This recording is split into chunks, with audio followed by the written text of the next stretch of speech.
4 o'clock in the morning is a rare experience for most of us. For Fred Davis, it's the normal start of a working day. Just another Thursday.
Times I think there's got to be an easy way of getting a living, and it's antisocial.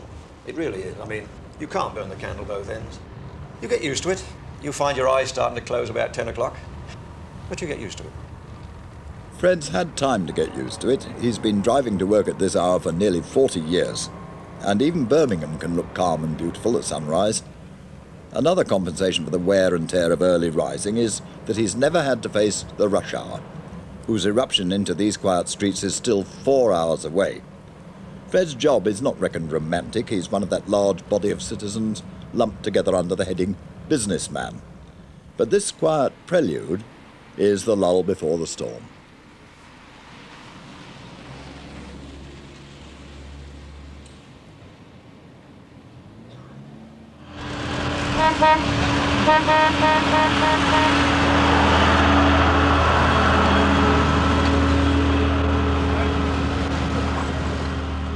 You walk through a market and you have a broad vision of what you're seeing. You're seeing the whole market. You do it subconsciously. You see how many peaches there are on a certain stand. You see a couple of wagons of apples. You subconsciously register this at the back of your napper. Well, that's going to have a certain amount of impact on today's selling and tomorrow's selling. And by the time you reach your own particular premises, you've got a feel of what the market's going to be doing. You think.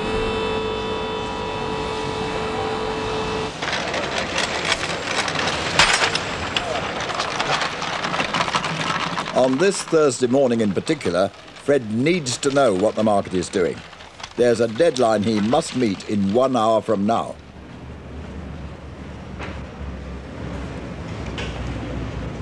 Hal, what do you do with this Bedfordshire Primo? 120. 120? 120. Bit of 130? Yeah. And what about Collie? Oh, fair note there. Pretty good? Can't you play that?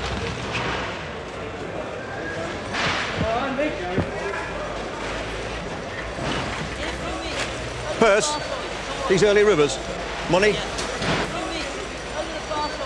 What do you think?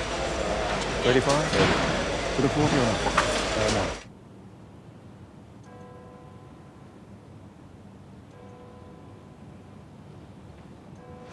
Reckon you'll hold 15 with these today?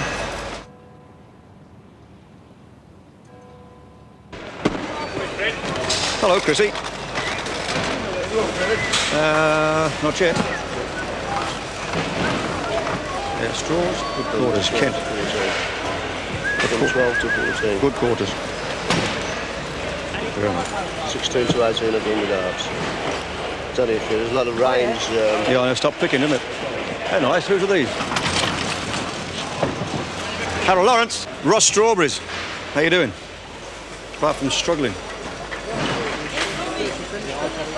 For halves.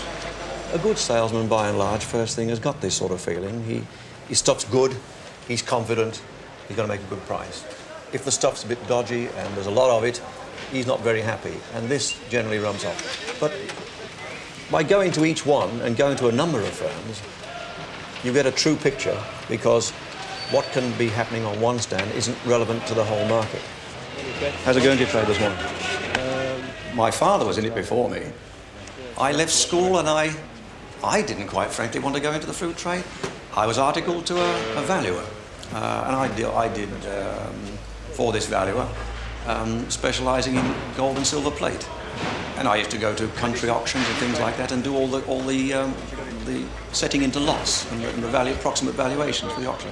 I had a year and I enjoyed it. Dad was getting a bit harassed, as we all are in our jobs at times, and he found himself short of somebody he could lean on, he wanted to work 24 hours a day. And he wasn't very keen on the idea of me being paid 7 and 6 a week as an article trainee, as it were. So he said, I could do with you. And I went. I didn't want to go, but I went into the fruit trade. That was how I was pitched into the deep end. And he said, you know, you'll be a director when you're about 27. So I started at the bottom, and I started unloading spuds every morning, and 10 to 15 tons of spuds. Oranges, onions. So at least he said, if you give an order on the company, you'll know what you're talking about. Yeah. I don't blame him. I don't blame him. Being a father, you're always hard on your sons. No, not yet. Rivers? Early Rivers, yeah. Money? Done 35 Fred. Good sample? Very, very good. Kentish. Maris? Oh my God. Spring has come, tra-la-la.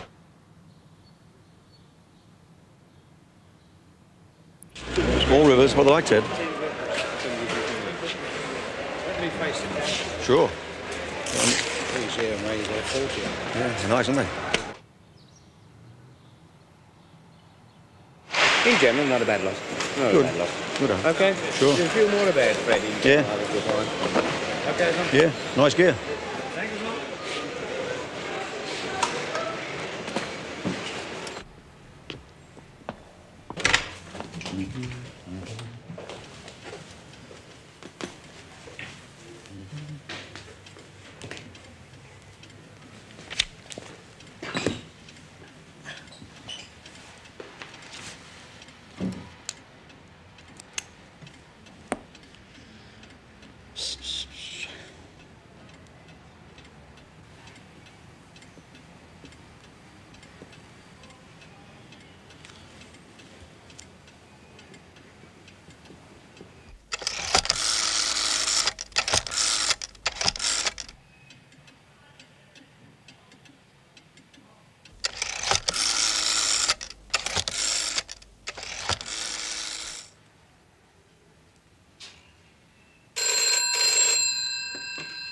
Hello, Garth. Hello, Fred. How are you? Oh, not so bad. How's life? Oh, not so bad, you know. Jolly good. What's the market like this morning? Pretty busy, pretty busy. Yep. Well, look, can we try some level on that? One word can describe the tomato trade here this last week, and that is desperate. Righto, Fred. Well, let's have a look at these desperate tomatoes you're talking about this morning. Can we take it in 10? Okay, right.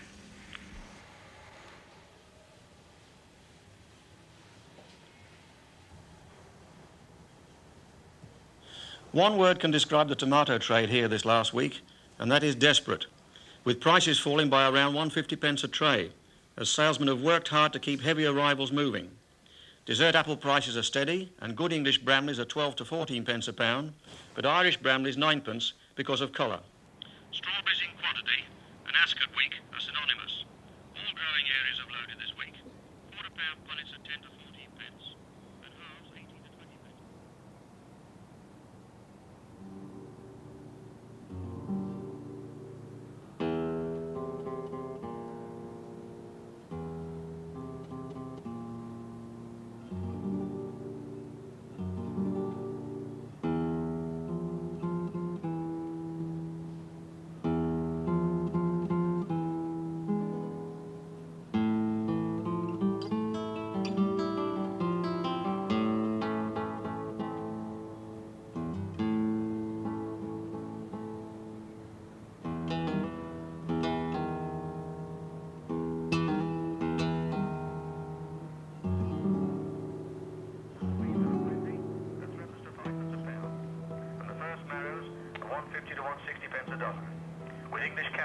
and courgettes, 25 to 30p a pound. Fred Davis from Birmingham, and we recorded his report at 6:15 this morning. Well, within that time now coming up to 6:28 3/4, time to join Pat Curtis at the Weather Centre for this morning's forecast. Good morning, Pat. Hello, Garth. Well, it's just 6:30, very early. You've been here since when? A little before 5 o'clock this morning.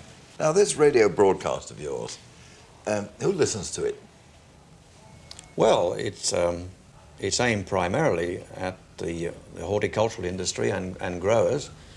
They want to know what is going on in markets. It is of paramount importance to them to know within that particular time where they can send their consignments the following day, because between the hours of 6 and 8 o'clock in the morning and probably 9 o'clock at the very latest, they've got to make their minds up whether Birmingham is a suitable market to them to send their vegetables or their fruit the next day. Yeah. If Birmingham is overdone, overloaded with fruit, and the market is low, then it's obviously common sense to send their produce somewhere else. And if they've already loaded produce to Birmingham, it's nice to know what is going on. And you get a reaction within minutes. Yeah. If a man has loaded to Birmingham and he finds that trade is worse than he thought, he's on to his salesman here, asking him, is what has come out on the wireless correct? And if the man here confirms it, then he's done something. It's established communication.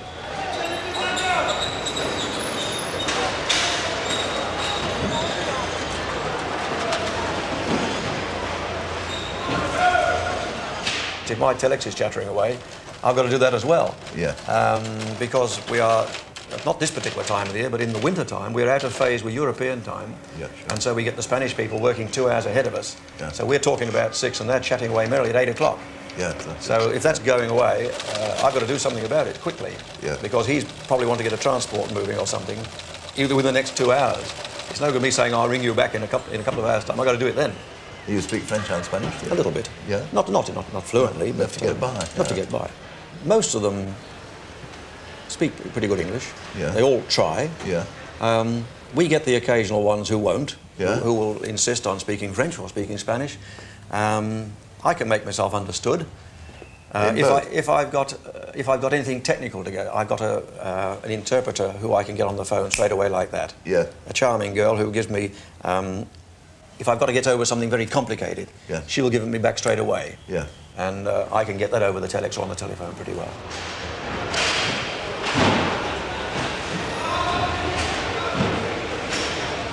I've got stands to go to. I've got 6 companies in the market. Yeah. I've got their affairs to go and look at, see what they're getting on. Sometimes they need help or advice. I've sometimes got problems on my desk left from the day before to think about.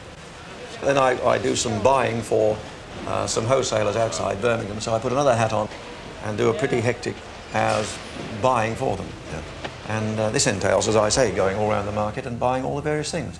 You must get asked for all sorts of exotic things. What are the rarer kinds of things you get asked for? Well, you name it. Pawpaws, mangoes. Yeah.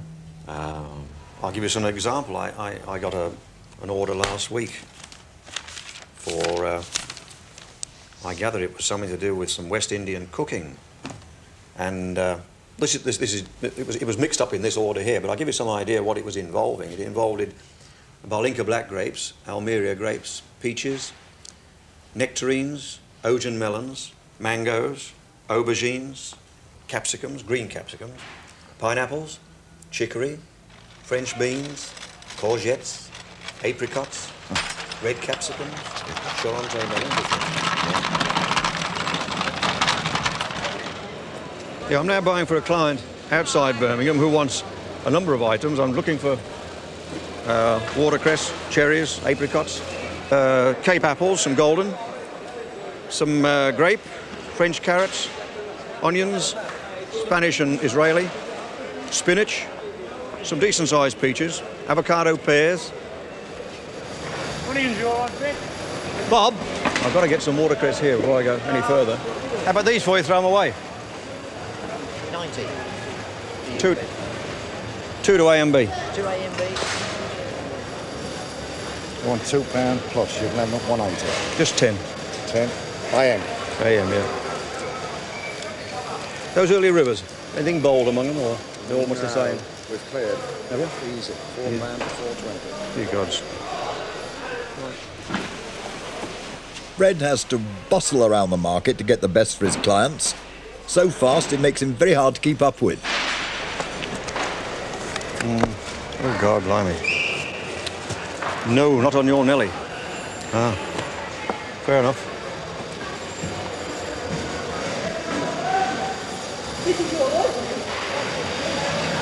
What the devil's he got to? Look at it. Large peaches. There they are, you're just passing them by now. How much are these? 280, we've done £3 to Blimey. 3.20. 10 pence, 12 pence, we've done straight through. 280, sir. How many you want? It ain't on. You got this among them, look here. Gotcha. What with that? You're showing a bit of lump. Very soft. They're all right, Freddy. Have a look at them, beautiful. How many you want? I'll do about 210. About 270 for 10. No, I can't. He's been on 3 quid, he's allowed. 280 to you. Bit too tight, mate.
I want some early rivers, English early rivers. No, I haven't got any.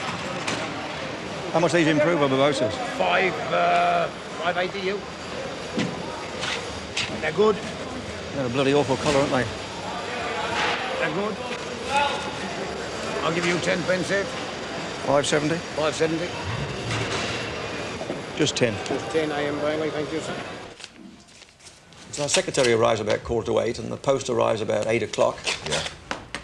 We have this year got ourselves a small computer because I've got too many people tied up doing what I call menial tasks of clerical work when they could be far better employed. And the computer can do the work so much quicker and so much more accurately and can give me my information back quickly, which is very, very important. In this last month, we've had onions from Tasmania, apples from Australia, Californian oranges from San Francisco. We've just nearly finished the Cyprus citrus season. They're Egyptian onions are just finishing. The Egyptian grapes are about to start. There is always something going on from throughout the world.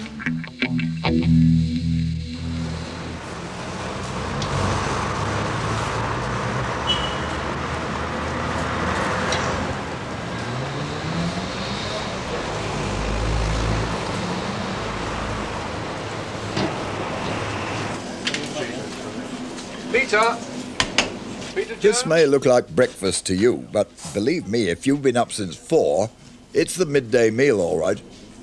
Now, for the first time, Fred can take a breather. He can relax a little. Oh, you work much harder than most people. It's a 6-day week for you, isn't it? Yeah. Yes, so, pretty well. Sunday must be a sacred day in a big way. What do you do on Sundays? Well, it isn't so much what I do on Sundays as what I do whenever I get a chance. If I get an hour off, I can try and do something. Yeah. You're interested in shooting, aren't you? I like clay shooting. Yeah. Yes, you very used much. to do, you had some bigger ideas. Oh, I had a shoot of my own for many, many years. Yeah. But, of course, they went and put the exhibition centre in the middle of it. Yeah. Which rather stopped me at that. Yeah. I used to enjoy doing my own gatekeeping, you know. It was a syndicate, was it? Oh, yes. I do a bit of trout fishing at times. Yeah. Locally. I go out with the market lads. We've got a good, strong fishing club in the market. Yeah. Go out with those occasionally. Yeah. Course fishing. And this is relaxation. And my half hour in the afternoon walking around my garden. Yeah. Have you got any particular sort of things you like in the garden, or just generally? I like all garden. I like getting things nicely laid out. You're not a specialist on anything. You're not trying to produce a black tulip or anything. Oh, no, good God, no. I'm a thing for beauty and a nice sense and things like that. Yeah. I grow tomatoes, Mark, yeah? Yeah. Have all damn fool thing to do in my job. Yeah. You think they're superior to the ones you see around in the market? By taste, they've got to be. Yeah. Or else. Yeah. Well, it must be much easier jobs than yours. I mean, what do you enjoy about working in the market? What keeps you there? I think mainly the fact that it's you're involved with people all the time. Every day is different. This is one of the attractions. Some days it changes almost by the hour. And there's nothing monotonous about it. It can't be. It's got a sort of life of its own. A life of its own. There's a lot of good humour, pretty coarse humour, a lot of bad language. But by and large, it's all right. It's not bad. It's a way of life. Either you like it or you don't. If you don't like it, get out of it.